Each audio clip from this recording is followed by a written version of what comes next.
Good morning guys, good morning from Puri Orissa. So एक और नया दिन, एक और नया व्लॉग, और आज का व्लॉग भी काफ़ी ज़्यादा शानदार, काफ़ी ज़्यादा धमाकेदार होने वाला है। क्योंकि आपको बता दूं, आज मैं कवर करने वाला हूं उड़ीसा सरकार की यानी कि OSRTC की उस बस सर्विस को जो कि कनेक्ट करती है जगन्नाथपुरी धाम को वृंदावन उत्तर प्रदेश से। तो लास्ट ईयर OSRTC ने कई सारी वॉल्वो बस सर्विस शुरू करी थी जो कि जगन्नाथपुरी धाम को इंडिया के कई सारे पिलग्रिमेज साइट से जोड़ती थी, जैसे कि पुरी से अयोध्या, पुरी से उज्जैन, पुरी से कामाख्या आसाम और पुरी से वृंदावन। तो इनके उज्जैन से पुरी और अयोध्या से पूरी बस सर्विस मैंने ऑलरेडी कवर करी हुई है। होपफुली वो व्लॉग आपने देखे होंगे और आपको पसंद भी आए होंगे। तो सोचा कि अभी पूरी आए हुए हैं तो सोचा क्यों ना लगे हाथ तो इस बस में भी जर्नी कर ली जाए और आपके सामने एक शानदार व्लॉग बना के पेश किया जाए। बाकी आपको बता दूं, आज की बस जर्नी एक ऐसी बस जर्नी भी होने वाली है जिसमें जर्नी करने का मैंने अब तक का सबसे महंगा टिकट फेयर पे करा है। लगभग 4000 से ऊपर का अमाउंट मैंने पे करा है इस बस में जर्नी करने के लिए।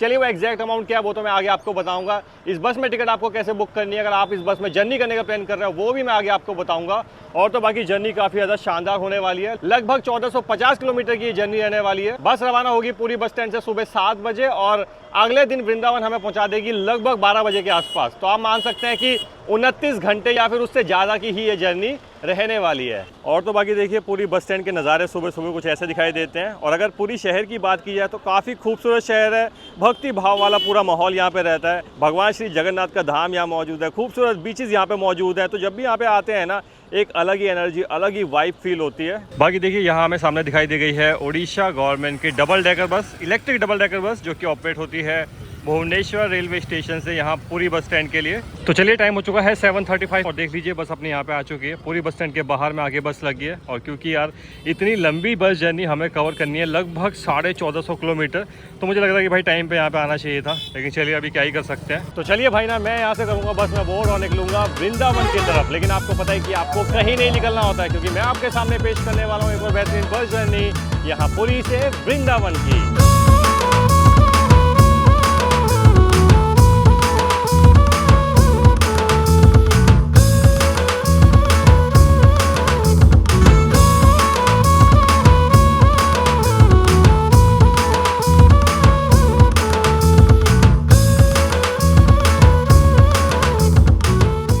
तो चलिए फाइनली बोर्ड कर लिया है OSRTC की इस वॉल्वो स्लीपर बस में। और देखिए ऐसा कुछ इंटीरियर बस का दिखाई देता है। 2x1 का स्लीपर बस कम्बिनेशन आपको देखने को मिल जाता है, ऊपर भी और नीचे भी।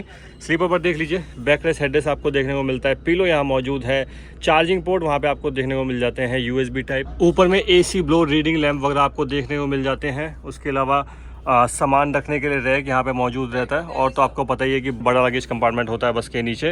इमरजेंसी एग्जिट की बात करें वॉल्वो 9600 स्लीपर बस में तो दुनिया भर के इमरजेंसी एग्जिट आपको मिलते हैं। ऊपर में कई सारे इमरजेंसी एग्जिट रहते हैं, बीच में एक इमरजेंसी एग्जिट गेट रहता है, जितनी विंडो रहती हैं वो भी सारी इमरजेंसी एग्जिट के साथ दी जाती है। उसके अलावा बस में आपको फायर एक्सटिंग्विशर, CCTV की सर्विलेंस वगैरह भी देखने को मिल जाती है। तो चलिए टाइम हो चुका है 7:50 और बस अपनी रवाना हो चुकी है पूरी बस स्टैंड से। बाकी देख लीजिए पूरी शहर के नज़ारे कितने शानदार दिखाई देते हैं।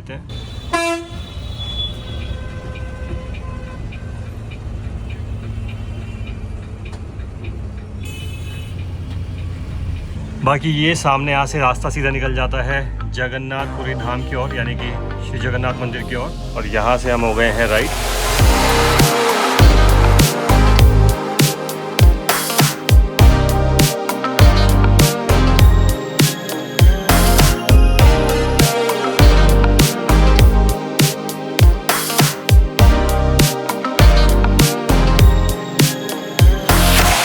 तो देखिए अभी हम क्रॉस कर रहे हैं पुरी के मालती पातपुर बस स्टैंड को। पुरी से ऑपरेट होने वाली OSRTC की सभी बसेस यहीं पे पार्क होती हैं। अच्छा, इस बस जर्नी के रिगार्डिंग कुछ और इन्फॉर्मेशन, कुछ और फैक्ट्स आपके साथ में शेयर कर देता हूं। तो सबसे पहले आपको बता दूं, OSRTC की इस वॉल्वो स्लीपर बस को जिसमें आज हमारी जर्नी चल रही है, इसको कहा जाता है श्री जगन्नाथ एक्सप्रेस। और ऐसा लग रहा है कि श्री जगन्नाथ एक्सप्रेस को आज हमने प्राइवेटली बुक कर लिया है, क्योंकि कोई भी पैसेंजर बस में ऑन बोर्ड नहीं है। चलिए हो सकता है कि आगे से कोई पैसेंजर बस में बोर्ड हो जाए। बाकी बस का स्टाफ बता रहा था कि ये बस में ऑक्यूपेंसी बहुत बहुत कम ही रहती है। तो आप कह सकते हैं OSRTC इस बस को एक तरीके से धर्मार्थ या फिर सेवा के रूप में फिलहाल तो ऑपरेट कर रहा है। उसके अलावा बोर्डिंग पॉइंट्स की अगर बात करी जाए तो पुरी में इस बस का इकलौता बोर्डिंग पॉइंट रहता है पुरी बस स्टैंड। स्केड्यूल की बात करी जाए तो पुरी से बस रवाना होती है मंडे को सुबह 7 बजे, और वृंदावन से अगर बात करी जाए तो वहां से बस रवाना होती है थर्सडे को शाम को 7 बजे। तो वीक में बेसिकली एक दिन ये बस ऑपरेट होती है। उसके अलावा एक छोटी सी करेक्शन मैं यहाँ पे कर दूं, मैंने आपको बताया था कि लगभग 1450 किलोमीटर के आसपास की जर्नी रहने वाली है, जिसको 29 घंटे में हम कवर करने वाले हैं। तो आपको बता दूं डिस्टेंस ये बस कवर करती है लगभग 1650 किलोमीटर का, जो कि बस के स्टाफ ने मुझे बताया, और इस डिस्टेंस को कवर करने में ये बस लेती है लगभग 39 आवर्स। और तो चलिए फिलहाल अभी बस रवाना हो चुकी है, तो लगे हाथों बस के रूट के बारे में भी जान लेते हैं। तो बस का रूट कुछ इस तरीके से रहता है। पुरी से भुवनेश्वर, कटक, अंगुल, संबलपुर, सोहेला, सरायपाली, शिवरी नारायण, बिलासपुर, चिल्पी, मंडला, जबलपुर, सागर, ललितपुर, झांसी, ग्वालियर, आगरा, मथुरा, और फिर हम पहुंच जाते हैं वृंदावन। तो चलिए टाइम हो चुका है 9:10 और पहुंच चुके हैं अभी हम उड़ीसा की कैपिटल भुवनेश्वर में। काफ़ी खूबसूरत ये सिटी है, नज़ारे काफ़ी शानदार यहाँ के देखने को मिलते हैं।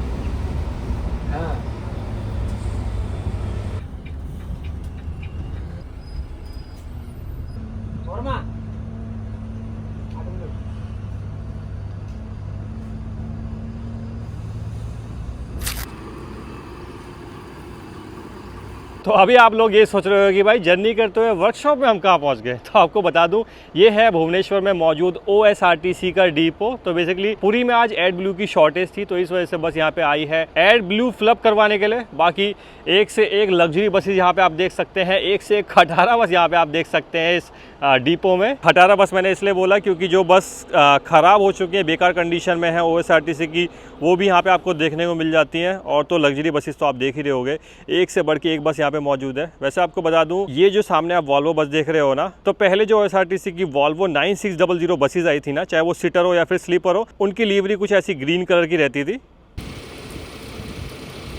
अच्छा, अगर टाइम में और पीछे चले जाओगे तो OSRTC की ऐसी कुछ वॉल्वो बसेस ऑपरेट होती थी, रेड कलर की लीवरी रहती थी। अभी करंट में ये वाली बसेस ऑपरेट होती हैं, नहीं होती मुझे आइडिया नहीं है, लेकिन ये वाली बस तो ऑपरेट नहीं होती होगी, क्योंकि आगे से आपको अच्छी लग रही होगी देखने में, लेकिन पीछे से इसका टायर ही गायब है।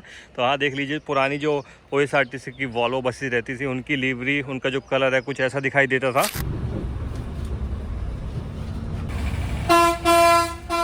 तो देख लीजिए अभी हम पहुंच चुके हैं भुवनेश्वर के बारामुंडा बस स्टैंड, जो कि किसी एयरपोर्ट को भी आसानी से टक्कर दे सकता है। इतना शानदार ये बस टर्मिनल बनाया गया है। देखिए यार क्या शानदार ये बस टर्मिनल दिखाई देता है। तो चलिए पहुंच चुके हैं अभी बारामुंडा बस स्टैंड, और देखिए यहाँ पे हमारी मुलाकात हो गई है महेंद्र सिंह जडेजा सर से। हेलो सर, कैसे हैं? जय जगन्नाथ। जय जगन्नाथ। वैसे आपको बता दूं इनके साथ हमने जर्नी करी थी उज्जैन से पुरी की OSRTC की Shri Jagannath express Volvo sleeper bus में। और बताइए सब बढ़िया, फर्स्ट क्लास, घर परिवार में सब ठीक है? हाँ सही। तो जब वीडियो वगैरह बना के हम गए तो अच्छा रिस्पांस आया हमारी वीडियो से थोड़ा बहुत? हाँ सर आया। सही में पैसेंजर्स वगैरह आए? हाँ पैसेंजर आए। तो अभी कैसी चल रही है ऑक्यूपेंसी उस बस में? वो गाड़ी अच्छी चल रही है। अच्छी चल रही है। अच्छा, चलिए अच्छा लगा मुलाकात करके। और तो बाकी देखिए ऐसा कुछ बस स्टैंड दिखाई देता है, जो कि काफ़ी शानदार बनाया हुआ है। अंदर में यहाँ पे सीटिंग एरिया भी मौजूद है, AC वेटिंग हॉल यहाँ पे मौजूद है, मस्त AC चलता है। ये देखिए ऐसा कुछ ये बस टर्मिनल अंदर से दिखाई देता है। देखिए ऊपर में भी कुछ तो आई थिंक स्पेस मौजूद है, एस्केलेटर्स यहाँ पे आपको देखने को मिलती हैं। चलिए और थोड़ा सा आगे चलते हैं और अंदर से आपको दिखाते हैं। तो देखिए यहाँ पे आपको काउंटर्स वगैरह देखने को मिल जाते हैं। ये देखिए काउंटर कितने शानदार बना रखे हैं। तो कुल मिला के बस स्टैंड काफ़ी बढ़िया बना रखा है यार, जब भी यहाँ पे आओ ना दिल खुश हो जाता है। तो चलिए निकल चुके हैं अभी बारामुंडा बस स्टैंड से। करीबन 15 मिनट बस यहाँ पे रुकी थी। वैसे आपको बता दूँ टाइम अभी हो चुका है सुबह के 10।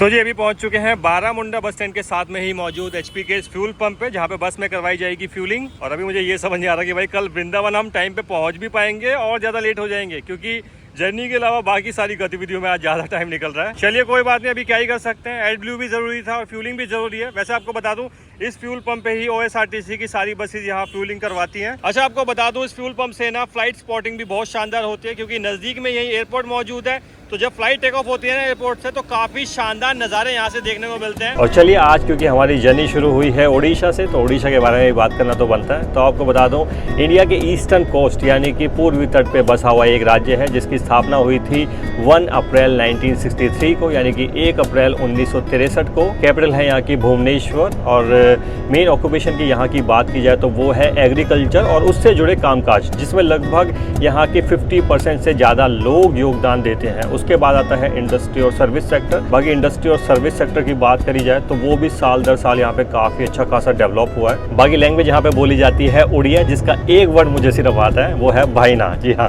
भाई को यहाँ पे भाईना करके पुकारा जाता है। चलिए, अपार्ट फ्रॉम दैट, अगर टूरिस्ट डेस्टिनेशन की बात की जाए तो देखिए बहुत बड़ा राज्य है, काफ़ी कुछ घूमने के लिए यहाँ पे मौजूद है। लेकिन सबसे टॉप की टूरिस्ट डेस्टिनेशन जो यहाँ पे मौजूद है वो है चिल्का लेक, जो कि इंडिया की one of the biggest saline water lake भी है, जहाँ पे साल दर साल काफ़ी टूरिस्ट घूमने आते हैं। अगर मंदिर की बात करें तो फेमस कुछ मंदिर यहाँ पे मौजूद हैं, जैसे कि कोणार्क टेम्पल, उसके अलावा श्री जगन्नाथपुरी धाम, जो कि 4 धामों में से एक धाम भी है। बाकी यहीं आयोजित होती है फेमस रथ यात्रा, और ऑफ कोर्स उसके बारे में तो आप जानते ही होंगे। तो काफ़ी खूबसूरत स्टेट है, काफ़ी कुछ घूमने के लिए यहाँ पे मौजूद है। और जब भी उड़ीसा आता हूँ ना, नज़ारे काफ़ी शानदार यहाँ के देखने को मिलते हैं। तो चलिए, बस अभी पहुँचने वाली है महानदी और काथाजोड़ी रिवर के बीचों बीच बसे हुए उड़ीसा के खूबसूरत शहर कटक। वैसे आपको बता दूँ, कटक को द मिलेनियम सिटी के नाम से भी जाना जाता है, क्योंकि ऐसा माना जाता है कि यहाँ का जो इतिहास है वो हज़ारों साल से भी पुराना है, तो इस वजह से इसको मिलेनियम सिटी के नाम से भी जाना जाता है। उसके अलावा कटक अपने सिल्वर फिलीग्री वर्क के लिए भी काफ़ी ज़्यादा फेमस है। तो देखिए, अभी हम क्रॉस कर रहे हैं खूबसूरत काथाजोड़ी रिवर को, जिसको क्रॉस करके हम एंटर हो जाने वाले हैं कटक सिटी में।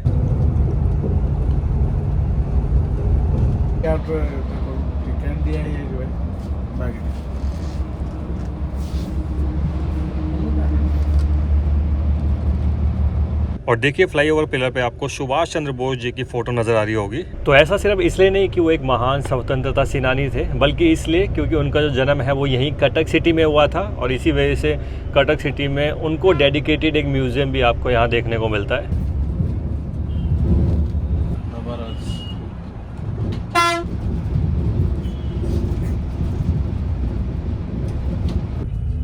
तो देख लीजिए, अभी हम पहुंच चुके हैं कटक बस स्टैंड, और ये बस स्टैंड भी काफ़ी शानदार बनाया हुआ है।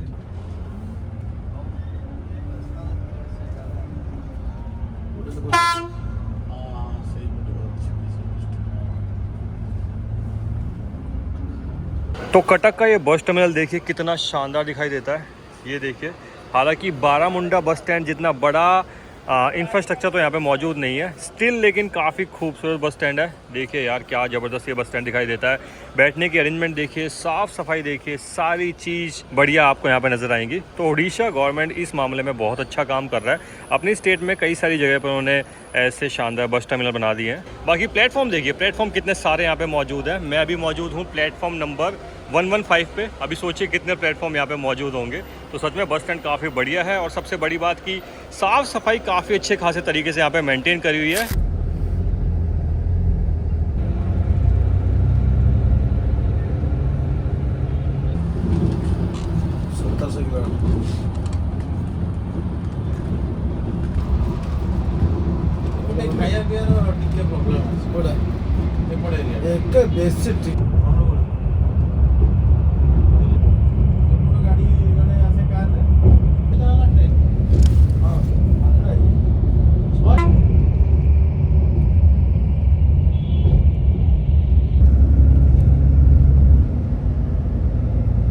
तो चलिए, बाहर आ चुके हैं अभी कटक सिटी से। वैसे आपको बता दूं, यहाँ से आगे अभी हम फॉलो कर रहे हैं नेशनल हाईवे 55 को, जो कि शुरू होता है यहाँ कटक से और एंड होता है संबलपुर में जाके। तो अभी संबलपुर तक इसी नेशनल हाईवे को हम फॉलो करने वाले हैं। बाकी जी, उड़ीसा गवर्नमेंट ने इतनी लग्जरी बसेस अपनी फ्लीट में शामिल करी, देख के काफ़ी अच्छा लगता है। लेकिन एक चीज़ देख कर काफ़ी बुरा लगता है, इनकी साफ़ सफाई उतने अच्छे से अंदर से ये लोग मेंटेन नहीं कर पाते। आप देख रहे होगे, कर्टेंस भी उतने साफ़ सुथरे नहीं हैं, मतलब गंदे हो रखे हैं धूल मिट्टी में।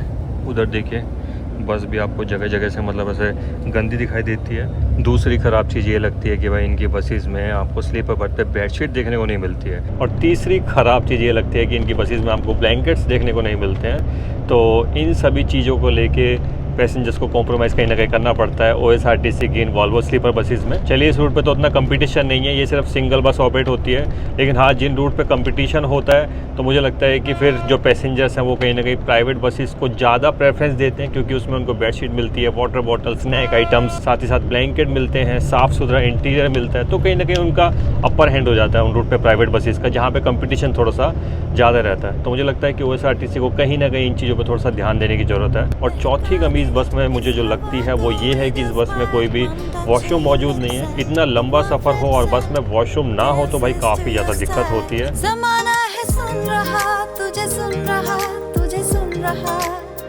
काले कोई धुन जरा, कोई धुन जरा, कोई धुन जरा, जरा मुस्कुरा दे, बहका दे इस हवा को with your smile. One touch of your lips and the world flips and dances to your style.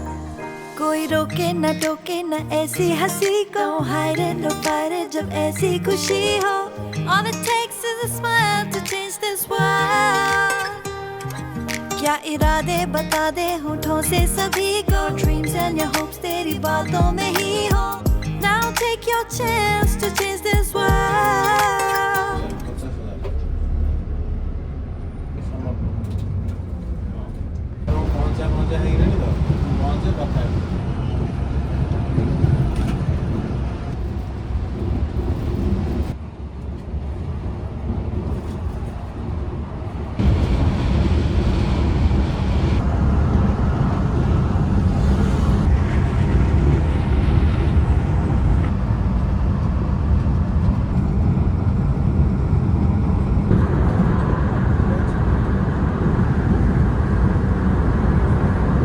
Time हो गया है 1:40 और अंगुल क्रॉस करके अभी हम पहुंच चुके हैं जरपड़ा, जहां पे लिया गया है लंच हॉल्ट। देखिए ऐसा कुछ रेस्टोरेंट दिखाई देता है जिसका नाम है ग्रैंड होटल। बाकी तो भाई साहब गर्मी बहुत ज़्यादा हो रही है, बाहर निकलती हालत ख़राब हो चुकी है। तो देख लीजिए अंदर से रेस्टोरेंट कुछ ऐसा दिखाई देता है, ये देखिए। अच्छा खाने में यहाँ पे थाली ऑप्शन अवेलेबल है, चाहे तो वेज थाली ले लो या फिर नॉन वेज थाली ले लो। वेज थाली में देखिए आलू की सब्जियाँ मौजूद है, राइस है, उसके अलावा दाल है, दही है और ये कुछ मिक्स सब्जियाँ करके दी हुई हैं। अभी क्या है वो मुझे समझ नहीं आ रहा।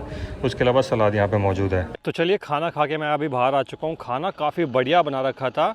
और उड़ीसा में जो ढाबे रहते हैं, जो रेस्टोरेंट रहते हैं, एक कमाल बात आपको बताऊँ, उन पर खाना बहुत ही रीज़नेबल रेट पे मिलता है।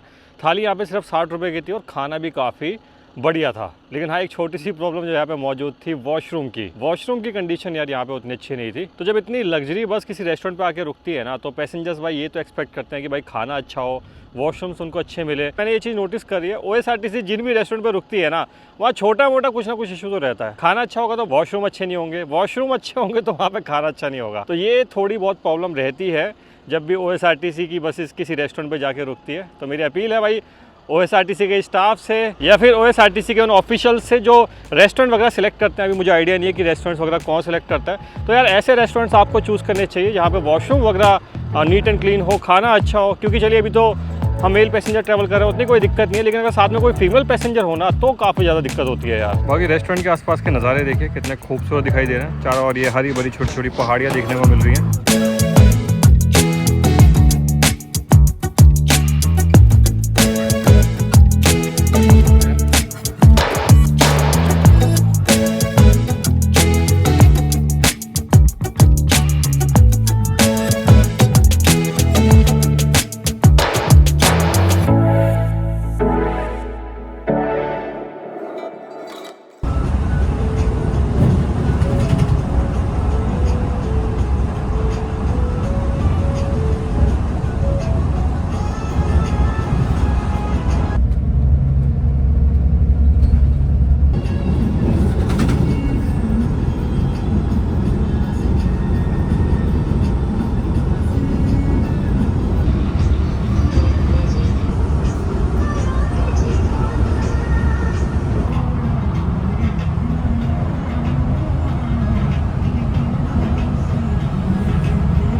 तो अभी हम होके गुजर रहे हैं एक डेंस फॉरेस्ट सेक्शन से, जहाँ पे भालू यानी कि बियर का आ जाना बहुत ही आम बात होती है। और ऐसा मैं नहीं कह रहा, यहाँ पे जगह जगह लगी हुई होर्डिंग ये बात बता रही है। तो मोस्ट प्रोबेबली इस जंगल वगैरह में भालू वगैरह की संख्या थोड़ी सी ज़्यादा होगी, इस वजह से जगह जगह यहाँ पे होर्डिंग लगा रखी है।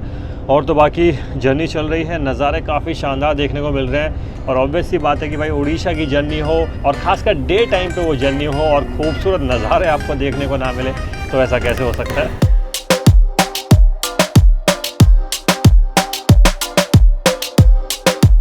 तो जी अभी हम संबलपुर से थोड़ा सा पहले ही हैं, मतलब काफ़ी पहले हैं अभी तो वैसे, लेकिन मौसम यार करंटली देखो कितना ज़्यादा सुहावना हो गया है भाई। अचानक से ना मौसम काफ़ी ख़राब हो गया, देखो जोर जोर की हवा चल रही है और पेड़ों से पत्ते देखो कैसे टूट टूट के गिर रहे हैं। तो बेसिकली छोटा सा वॉशरूम ब्रेक पीछे लिया था, हल्की हल्की बारिश हो रही थी वहाँ पे, और जैसे ही वहाँ से निकले अभी तो झमाझम बारिश शुरू हो चुकी है। देख रहे होगे आप कितनी ज़बरदस्त वाली बारिश शुरू हो चुकी है।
तो टाइम हुआ है शाम के 4:15 और बस अभी बाईपास कर रही है संबलपुर को। बाकी संबलपुर के बारे में आपको बता दूं, संबलपुर फेमस है अपने समलेश्वरी देवी टेंपल के लिए। बेसिकली माँ समलेश्वरी को वो टेंपल डेडिकेटेड है, जो कि वेस्टर्न उड़ीसा की कुल देवी भी हैं। उसके अलावा अपने नौखाई फेस्टिवल के लिए संबलपुर काफ़ी फेमस है। हर साल एक एनुअल फेस्टिवल यहाँ पे सेलिब्रेट किया जाता है। जब नई धान की फसल होती है ना, तो सबसे पहले नई धान माँ समलेश्वरी को समर्पित यहाँ पे की जाती है, तो वही कहलाता है नौखाई फेस्टिवल। उसके अलावा अपने हीराकुद डैम के लिए संबलपुर काफ़ी फेमस है, जो कि इंडिया का ही नहीं वर्ल्ड का लॉन्गेस्ट अर्दन डैम है। और इन सभी चीज़ों के अलावा संबलपुर फेमस है अपनी संबलपुरी साड़ी के लिए।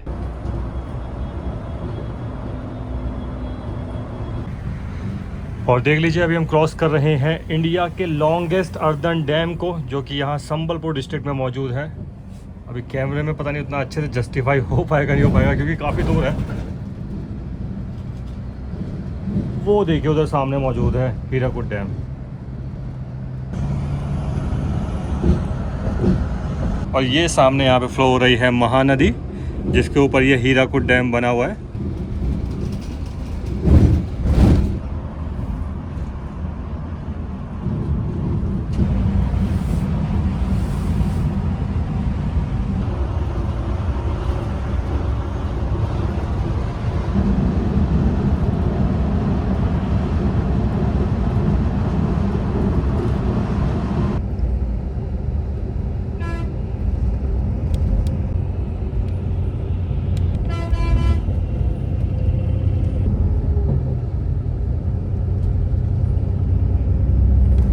तो जी अभी हम बाईपास कर रहे हैं बरगढ़ सिटी को। बाकी खुद में एक ये डिस्ट्रिक्ट भी है, और अगर बरगढ़ डिस्ट्रिक्ट की बात करें तो इसको राइस बॉल ऑफ उड़ीसा भी कहा जाता है, क्योंकि इस डिस्ट्रिक्ट में राइस यानी कि धान की उत्पादन काफ़ी ज़्यादा होती है। तो जब आप यहाँ से गुज़रते हैं तो जगह जगह आपको धान की खेती होते हुए नज़र आती है, और वो जो नज़ारे हैं हरे भरे खेत खलियानों के, धान के खेतों के, बहुत ही ज़्यादा खूबसूरत दिखाई देते हैं। बाकी बात करेंगे यहाँ के फेमस फेस्टिवल की, जो कि है धनु यात्रा, जिसको कि वर्ल्ड का लार्जेस्ट ओपन एयर थिएटर भी कहा जाता है। तो वो फेस्टिवल भी यहाँ का काफ़ी फेमस है, काफ़ी धूमधाम से उसे मनाया जाता है। बाकी अगर आप में से कोई बरगढ़ डिस्ट्रिक्ट से वीडियो देख रहे हैं तो ज़रा कमेंट करके बताइए।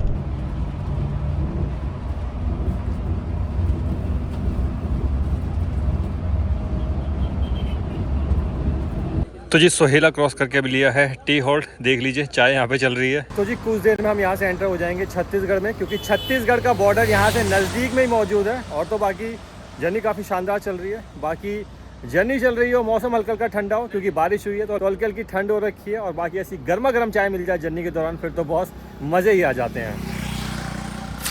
एकदम पूरा सन्ध्या रहेगा मंगलवार रात पहुँचवा, बुधवार रविवार गुरुवार रविवार। तो टाइम हुआ है शाम के 6:15 और देखिए अभी हम पहुंच चुके हैं छत्तीसगढ़ की चेक पोस्ट पे।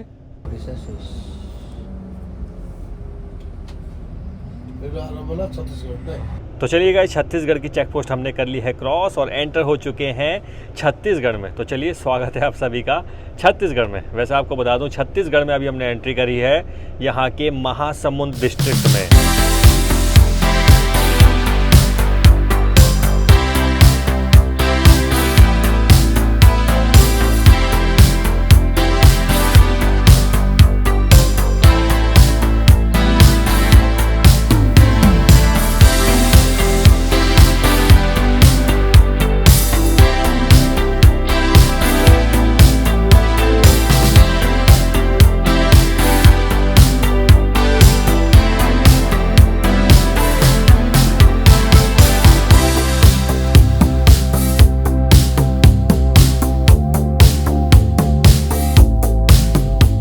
अच्छा, छत्तीसगढ़ में एंटर होने के कुछ देर बाद देखिए अभी हम पहुंच चुके हैं यहाँ की आरटीओ चेक पोस्ट पे, और आप सामने देख भी रहे होगे ट्रक्स की लाइन लगी हुई है वहाँ पे।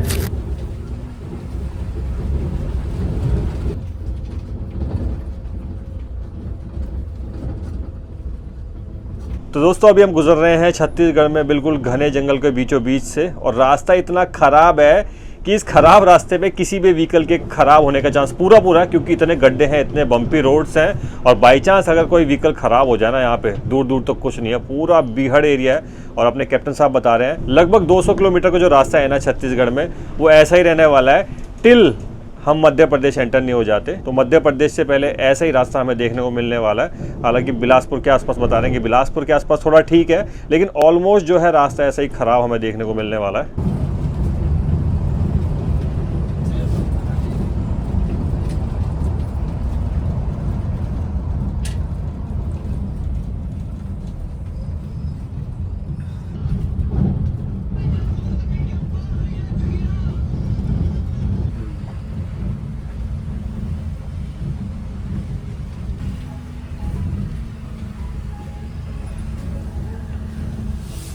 और देख लीजिए अभी किसी गांव से होकर गुजर रहे हैं हम लोग, और यहाँ पे लगा हुआ है बड़ा शानदार सा मेला। तो जी, टाइम हो गया है रात के 9:50 और बिलासपुर से करीबन 50 किलोमीटर पहले राहौट नाम की जगह पे बस ने भी लिया है डिनर हॉल्ट। रेस्टोरेंट का नाम है family dhaba and biryani centre. अच्छा, बाकी देख लीजिए ऐसा कुछ रेस्टोरेंट बाहर से दिखाई देता है। तो देख लीजिए, खाना खाने के लिए यहाँ पे बैठ चुके हैं। एक भिंडी प्याज ऑर्डर कर दी है, रोटी यहाँ पे मौजूद है, और देख लीजिए सलाद यहाँ पे दी गई है। धन्यवाद भैया, भिंडी बढ़िया बना रखी थी आपने। तो चलिए, निकल चुके हैं ढाबे से खाना खा के। बाकी खाने के टेस्ट की बात की जाए तो खाने का टेस्ट ओके था।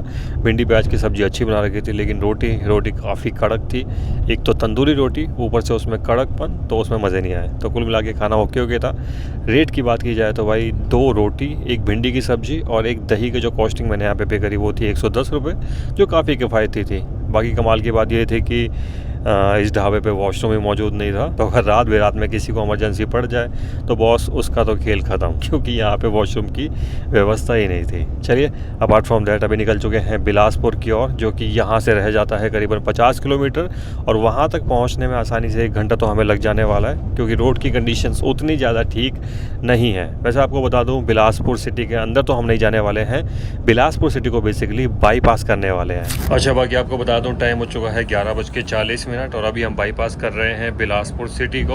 और देख लीजिए ड्राइविंग सीट भी यहाँ पे चेंज हो गई है, जो कि डिनर हॉल के बाद ही चेंज हो गई थी। कब तक चलाएंगे सर आप? सुबह तक? सुबह तक चलाने वाले हैं। तो देख लीजिए अभी बिलासपुर सिटी को बेसिकली बाईपास कर रहे हैं, और यहाँ से आई थिंक 3 घंटे के आसपास तो हम मतलब छत्तीसगढ़ क्रॉस कर देंगे ना। हाँ, तो 3 साढ़े 3 घंटे में छत्तीसगढ़ क्रॉस करके हम एंटर हो जाने वाले हैं मध्य प्रदेश के बॉर्डर में।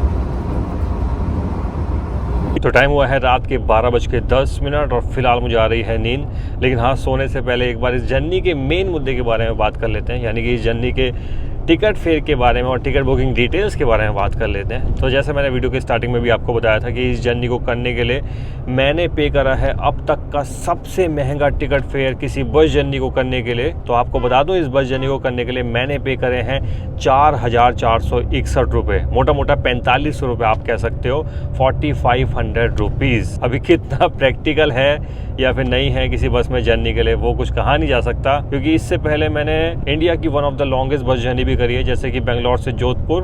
तो उस रूट पे भी मैंने वॉल्वो में सफ़र करा, उसमें भी आराम से 3-3.5 हज़ार टिकट फेयर रहता है मैक्स टू मैक्स। हाँ, वो बात अलग है कि भाई कोई सीज़न है, कोई फेस्टिवल है, तो उस टाइम पे उस बस में भी रेट काफ़ी हाई फाई रहता है। लेकिन मोस्टली टाइम अगर आप नॉर्मल डेज़ में जाएंगे तो आराम से 3,000-3,500 का टिकट रहता है, उसमें भी स्लीपर बर्थ का, जबकि उसमें डिस्टेंस भी ज़्यादा रहता है as compare to this journey. तो अभी काफ़ी ज़्यादा इन्वेस्ट कर दिया है इस जर्नी पर। तो कोशिश करें भाई, वीडियो को लाइक करें, शेयर करें, सपोर्ट करें, अपना प्यार दिखाएं, ताकि भाई वीडियोस पे व्यूज़ वगैरह अच्छे आए, पैसे वगैरह अपने थोड़े से रिकवर हो पाएँ। चलिए, apart from that ticket booking details के बारे में बात करें तो OSRTC की ऑफिशियल वेबसाइट से आप इस बस में टिकट बुक कर सकते हैं। उसके अलावा रेड बस, अभी बस जैसे दुनिया भर के लीडिंग प्लेटफॉर्म है, तो कहीं से भी टिकट बुक आप कर सकते हैं। तो चलिए, फिलहाल अभी मैं सोता हूँ और अब सीधा मुलाकात करता हूँ आपसे मॉर्निंग में।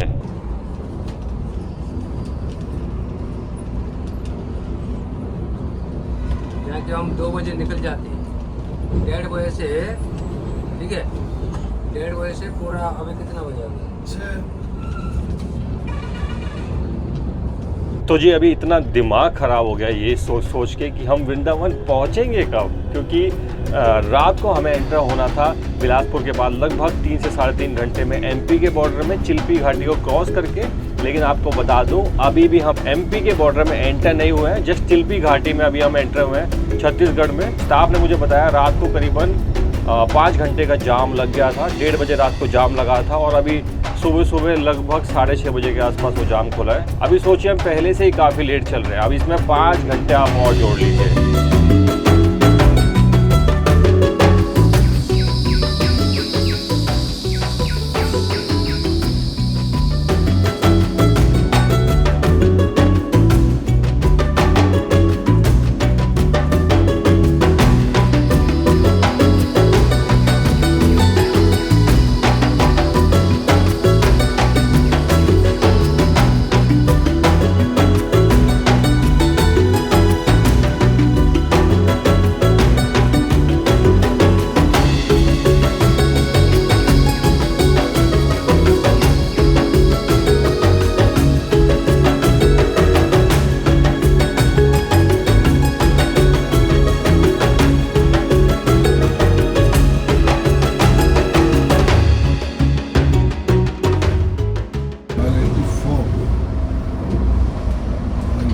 तो चलिए गाइज, एंटर हो चुके हैं मध्य प्रदेश में। बाकी डिस्ट्रिक्ट की बात करें तो डिस्ट्रिक्ट है मंडला। तो चलिए, स्वागत है आप सभी का मध्य प्रदेश में।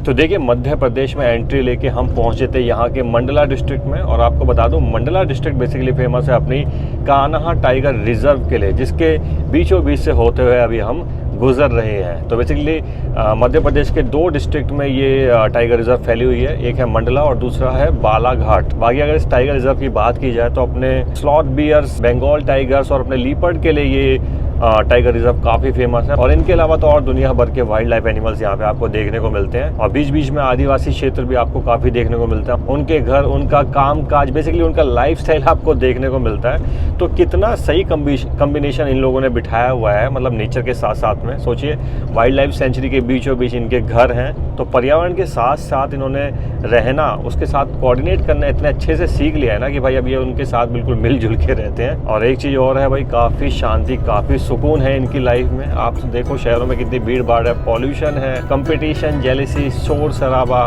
लेकिन यहाँ वो सारी चीज़ें आपको दिखाई नहीं देती। बिल्कुल शांति है, साफ हवा है, कोई पॉल्यूशन नहीं है, भीड़ भाड़ नहीं है। तो असली जो मतलब लाइफ जी रहे हैं ना, वो यही लोग जी रहे हैं। हम तो सिर्फ भाग रहे हैं एक रेस में। थोड़े सपने देखने दो, मन की आंखें सेकने दो, हल्की हल्की आँच दो ना जरा।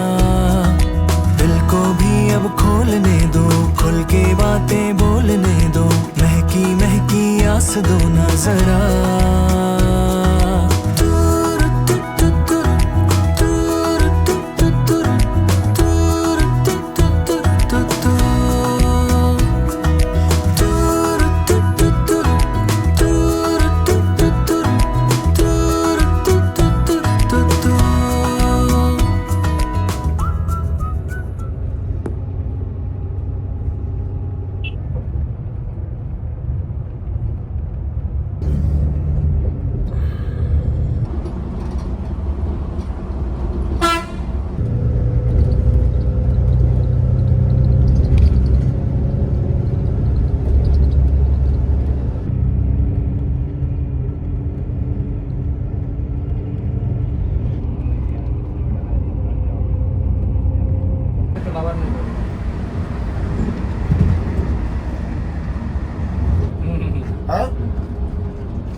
हम जब बाजी जो पहाड़ काटे दबाई ना बोली इसलिए पहाड़ काटे जो रास्ता करते ठीक है तो छोटा बिहार बिहार बोल रहा ना एमपी बोल रहा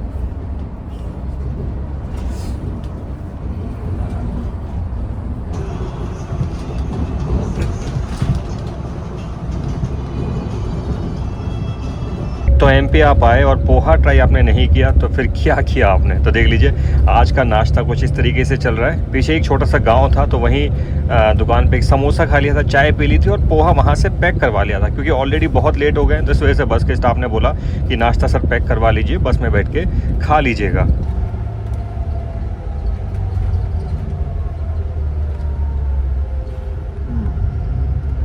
गजब पोहा बना रखा है यार। तो ऐसा ज़रूरी नहीं होता कि बड़े बड़े रेस्टोरेंट पे ही आपको अच्छा खाने को मिले, कभी कभी छोटी दुकानों पे भी आपको अच्छा टेस्ट देखने को मिल जाता है। तो चलिए इसको फिनिश करते हैं और फिर बाकी बातें करते हैं।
सो टाइम इज़ 11 AM और बस अभी बाईपास कर रही है जबलपुर सिटी को। वैसे आपको बता दूं जबलपुर सिटी को cultural capital of Madhya Pradesh के नाम से भी जाना जाता है। उसके अलावा मार्बल सिटी भी इसको कहा जाता है क्योंकि जबलपुर अपने आप में एक डिस्ट्रिक्ट भी है और जबलपुर डिस्ट्रिक्ट में एक टाउन है बेड़ाघाट। तो वहाँ नर्मदा नदी के किनारे मार्बल की ना बड़ी बड़ी क्लिफ्स हैं, तो बेसिकली उसी की वजह से इसको मार्बल सिटी के नाम से भी पुकारा जाता है। तो काफ़ी सारे लोग वहाँ घूमने जाते हैं, नर्मदा नदी में बेसिकली बोटिंग करते हैं। और वहीं बेड़ाघाट में बेड़ाघाट वाटरफॉल भी काफ़ी फेमस है।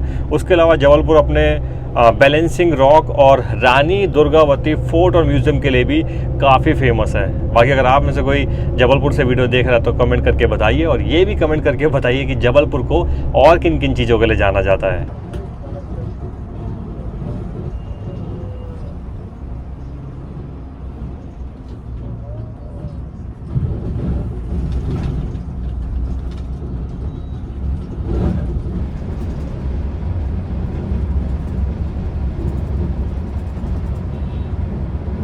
और टाइम अभी हुआ है 11:25 और देखिए हम पहुंच चुके हैं जबलपुर के बेड़ाघाट बाईपास पे।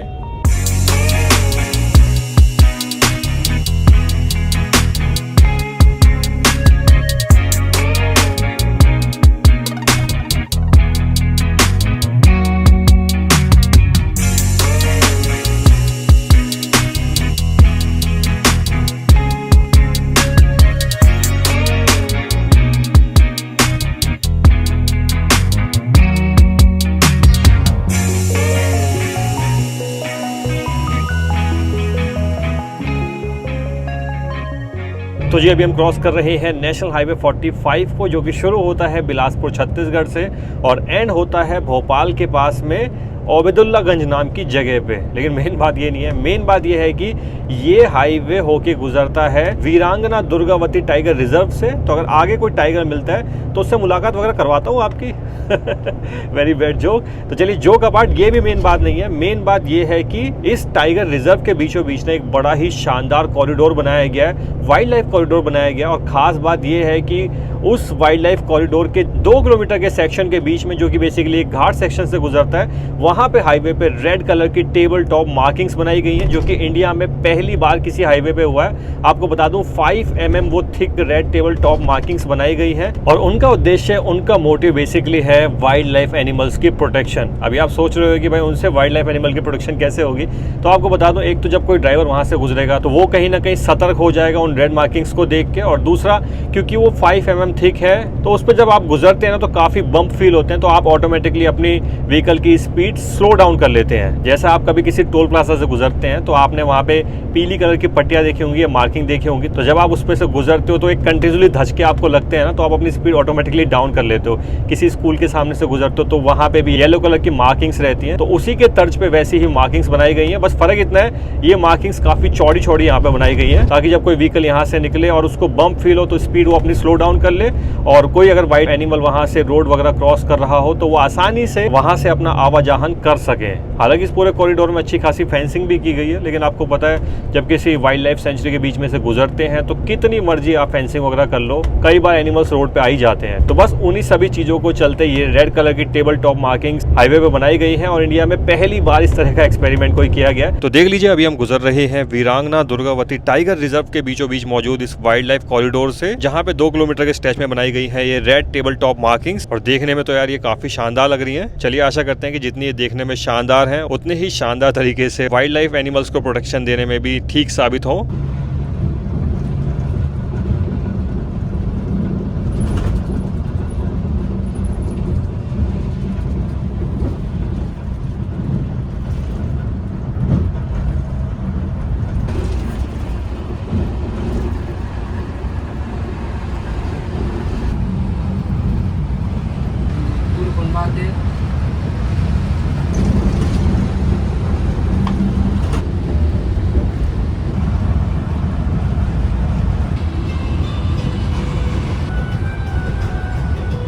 तो देखिए अभी हम जिस जगह पे पहुंचे हैं वो कहलाती है राजमार्ग चौराहा, और आपको बता दूं यहाँ से राइट डाइवर्जन लेके हम एंटर हो जाएंगे देश के सबसे बड़े नेशनल हाईवे पे, यानी कि नेशनल हाईवे 44 पे। जी कितने बड़ी जी। तो टाइम हुआ है 1:50 और बस ने भी लिया है लंच होल्ड। देख लीजिए रेस्टोरेंट मेरे पीछे मौजूद है। रेस्टोरेंट का नाम है Annapurna restaurant, UP, Bihar, MP, Rajasthan, Gujarat. अभी हो सकता है कि इन सब स्टेट का यहाँ पे खाना मिलता होगा, क्योंकि देख रहा हूँ कुछ ट्रक वगैरह भी खड़े हुए हैं यहाँ पे। चलिए अपार्ट फ्रॉम दैट, जहाँ से हम डाइवर्ट हुए थे नेशनल हाईवे 44 की ओर, उस चौक को बोला जाता है राजमार्ग चौराहा। तो जस्ट उससे थोड़ा सा दूर आते ही ये रेस्टोरेंट है। तो देखिए खाना खाने के लिए अभी बैठ गए हैं और सोचा है इस बहाने लगे हाथों खाने पे चर्चा भी स्टाफ से कर लेते हैं। हेलो सर, कैसे हैं? क्या नाम है सर आपका? मेरा नाम नीलंबर दंडसना है। क्या नाम है?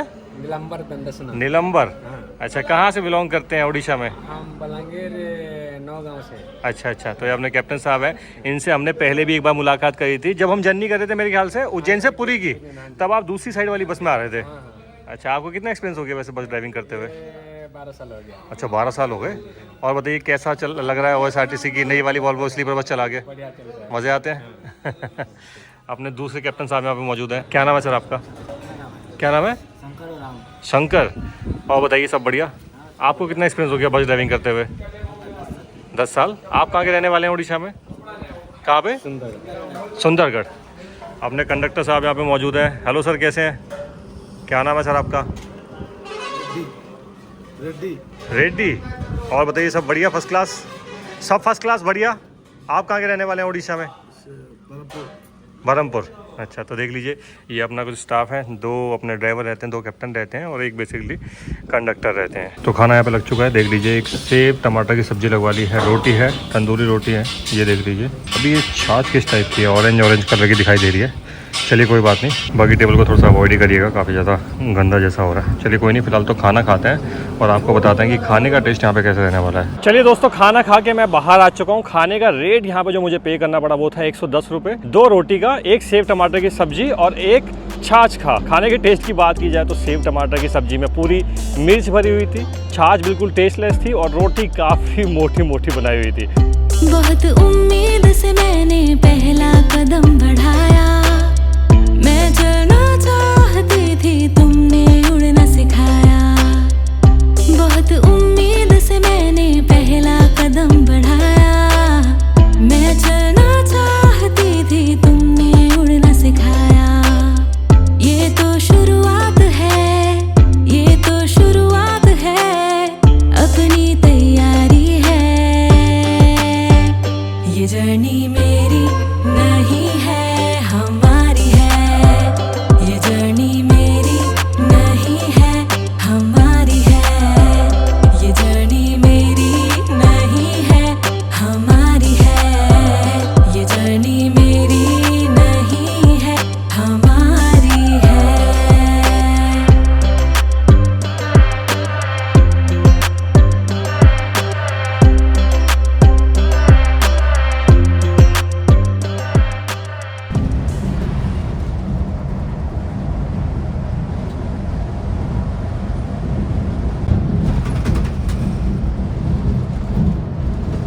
और कुछ देर पहले हमने क्रॉस करा था मालथौन और अभी पहुंच गए हैं एमपी की चेक पोस्ट पे। और आपको बता दूं, यहाँ से कुछ दूर जाते ही हम एंटर हो जाएंगे उत्तर प्रदेश के बॉर्डर में।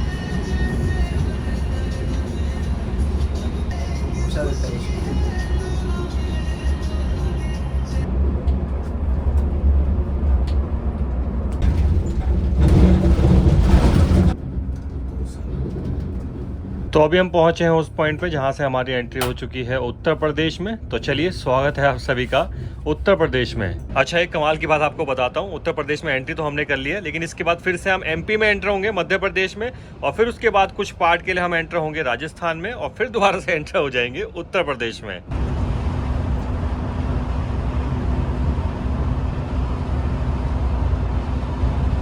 तो जी टाइम हो चुका है 5:30 और उत्तर प्रदेश में जैसे ही एंटर कर रहा है, एंटर करते ही पहला फ्यूल पंप है एचपी का, जहां पे बस ने भी लिया है छोटा सा फ्यूलिंग हॉल्ट।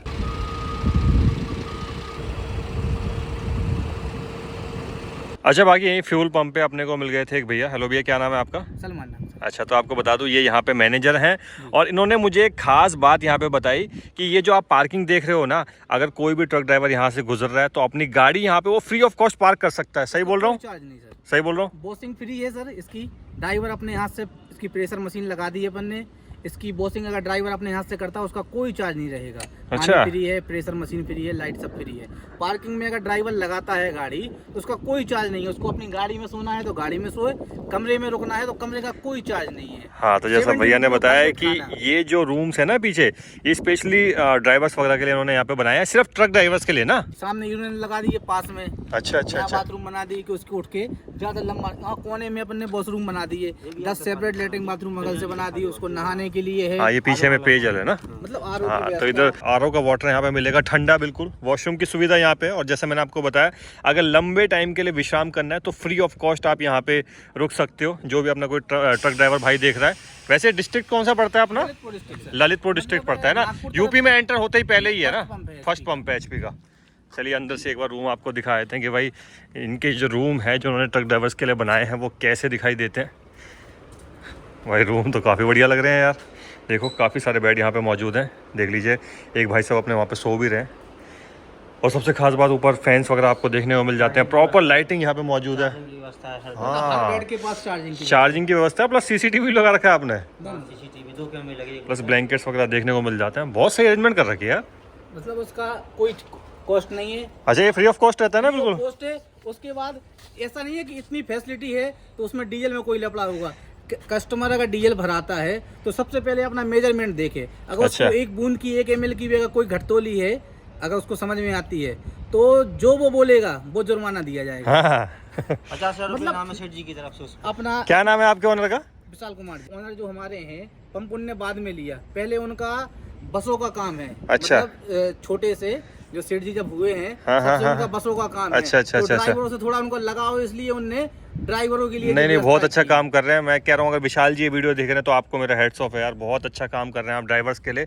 आज के टाइम में जब ड्राइवर्स के बारे में कोई नहीं सोचता है, खासकर ट्रक ड्राइवर्स के बारे में, तो उन्होंने बहुत अच्छा इनिशिएटिव लिया हुआ है। बाकी यहीं में बता रहे हैं भैया इनका ढाबा मौजूद है और ट्रक ड्राइवर्स को सिर्फ 70 रुपये में थाली देते हो ना यार? अनलिमिटेड अच्छा अच्छा, सही है यार, बहुत बढ़िया काम कर रखा है आप लोगों ने। शुद्ध देसी खाना। अच्छा चलिए, घर जैसा खाना। अच्छा लगा मुलाकात करके भैया आपसे। चलिए, अच्छा लगा भैया मुलाकात करके यहाँ। तो चलिए निकल चुके हैं फ्यूल पंप से। लगभग 1 घंटे का समय यहाँ पे लग गया। एक तो वैसे हम इतना लेट है, अब इसमें 1 घंटा और जोड़ लीजिए। एक्चुअली क्या है, इनकी बस में जो फ्यूलिंग वगैरह रहती है ना, वो शायद HP के कार्ड से रहती है। तो उन्होंने कहीं तो ऑफिस वगैरह पे कॉल करा हुआ था उस कार्ड को रिचार्ज करने के लिए, तो उनकी तरफ से देरी हुई है। चलिए, सरकारी काम का आपको पता ही है भाई, कई बार लेट भी हो जाता है। चलिए, अपार्ट फ्रॉम डैट अभी फ्यूल पंप से निकले हैं तो फ्यूल से जुड़ी हुई बात भी कर लेते हैं। तो आपको बता दूँ, ये बस फॉर अ सिंगल ट्रिप यानी कि पुरी से वृंदावन तक लगभग 55 से 60 हज़ार का फ्यूल ले लेती है, जो कि मुझे बस के स्टाफ ने बताया। देखिए 55 से 60 हज़ार का फ्यूल कंज्यूम कर रही है और पैसेंजर कितने हैं? सिर्फ एक ही पैसेंजर है। तो जैसा मैंने कल आपको बताया भी था कि भाई ये वाली जर्नी तो बिल्कुल ऐसा लग रही है कि जैसे प्राइवेट बस बुक करके मैं जा रहा हूँ, कोई भी पैसेंजर नहीं है, बिल्कुल अकेला जर्नी कर रहा हूँ। तो सच में यार, मतलब इस रूट पे तो भाई OSRTC को बहुत ज़्यादा घाटा हो रहा है और करीबन 3-4 महीने हो चुके हैं इस रूट को शुरू हुए। बिन तेरे जिंदगी आधी है, दिन वो क्या जो ना तू साथी है। तूने जो हाथ ये थामा है, राह में रोशनी ला दी है। बदलो ना तुम कभी यूं ही पूरी हो, तुम मेरे होने को पूरा जरूरी हो। तुमसे तुम रहो, तुम खूबसूरत हो, खुद से भी ये कहो तुम खूबसूरत हो। बात दिल की सुनो, तुम खूबसूरत हो, तुमसे तुम रहो, तुम खूबसूरत हो। तुम ही नजाकत हो और तुम ही ताकत हो, है तुमसे ही जिंदगी। तो ग्वालियर के बाद एक डिनर हॉल्ट लेने के बाद बस क्रॉस करती है मुरैना, धौलपुर, आगरा, मथुरा को और रात में 3:30 बजे पहुंच जाती है वृंदावन।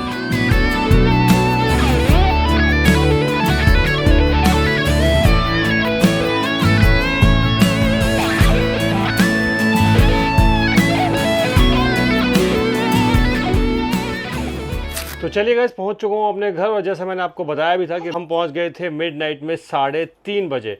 कब आगरा क्रॉस हुआ, कब मथुरा क्रॉस हुआ, कुछ नहीं पता चला। सीधा नींद खुली वृंदावन पहुंचने के बाद, वो भी मिडनाइट में नहीं, सुबह के आसपास में नींद खुली थी। आई थिंक 7:30 बजे के आसपास नींद खुली थी और स्टाफ इतना बढ़िया था कि गहरी नींद में सोया हुआ था, तो उन्होंने भी बिल्कुल डिस्टर्ब नहीं किया। वो भी समझते हैं कि भाई मिडनाइट में बंदा कहाँ ही जाएगा, कहाँ होटल ढूंढेगा, कहाँ अपने घर के लिए निकलेगा, तो उन्होंने मुझे सोने दिया।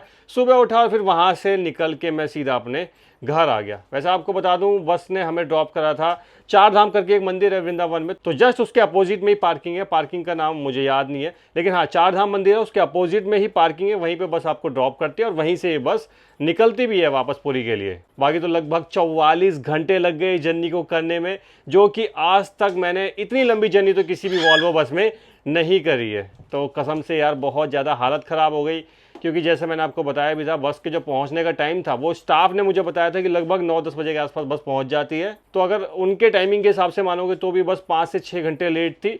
और अगर OSRTC की वेबसाइट के हिसाब से देखोगे तो वहाँ पे इनकी वेबसाइट ये बताती है कि ये जर्नी आप कर सकते हैं लगभग 28.5 घंटे में। मैं इनकी वेबसाइट का स्क्रीनशॉट आपको स्क्रीन पे शेयर कर दूंगा। बाकी सिर्फ इनकी वेबसाइट पे नहीं, रेड बस, अभी बस जैसे प्लेटफॉर्म पे भी इन्होंने 28.5 घंटे के आसपास की ही टाइमिंग शो की हुई है, जो कि बहुत ही ज़्यादा गलत है। आप देख लीजिए, आज 44 घंटे मुझे लग गए। अगर जाम वगैरह नहीं भी मिलता, प्रॉपर स्मूथली भी आती, तब भी मान के चलिए 38 से 40 घंटे तो आसानी से लगने वाले थे, जो कि स्टाफ ने हमें बताया। बाकी मुझे एक चीज़ समझ नहीं आती, कौन लोग ये रूट डिसाइड करते हैं, कौन लोग रूट का सर्वे करते हैं। यार एक तो रूट इतना लंबा है, इतने बीहड़ इलाकों से होते हुए बस आती है, तो ऑब्वियस सी बात है लेट तो होना ही है। ऊपर से कोई भी रेस्टोरेंट प्रॉपर तरीके से सिलेक्ट नहीं किया हुआ जहाँ पे एमिनिटीज वगैरह अच्छी हो, खाना अच्छा हो, वॉशरूम अच्छा हो। प्लस इतने लंबे रूट पे ये वॉल्वो बस चल रही है, ना तो बस में कोई ब्लैंकेट ना बेडशीट। उसके अलावा इस बस रूट का किराया भी एक नेगेटिव पॉइंट हो जाता है, क्योंकि लगभग 4500 रुपये के आसपास का फेयर है इस जर्नी का, जो कि अपने आप में बहुत ही ज़्यादा होता है। एक तो सोचे कि आप लेट पहुंच रहे हैं अपनी डेस्टिनेशन पे, ऊपर से किराया भी इतना ज़्यादा पे करना पड़ रहा है,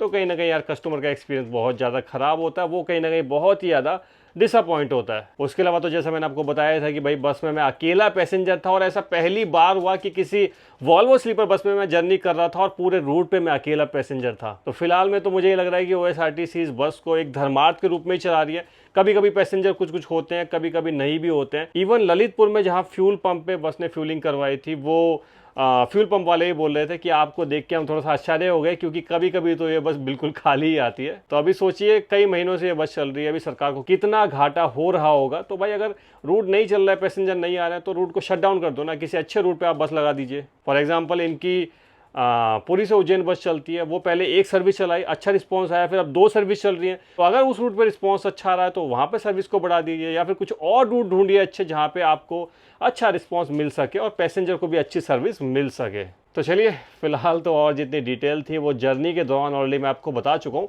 सो इस व्लॉग को करते हैं यही रैप अप, मिलते हैं नेक्स्ट व्लॉग में। Till then bye bye, take care, love you all. और पता है कि खाली हाथ नहीं जाना होता, अगर वीडियो पसंद आई तो वीडियो को लाइक शेयर, चैनल को सब्सक्राइब करके जाना होता है। चलिए जी मिलते हैं फिर नेक्स्ट व्लॉग में, बाय बाय।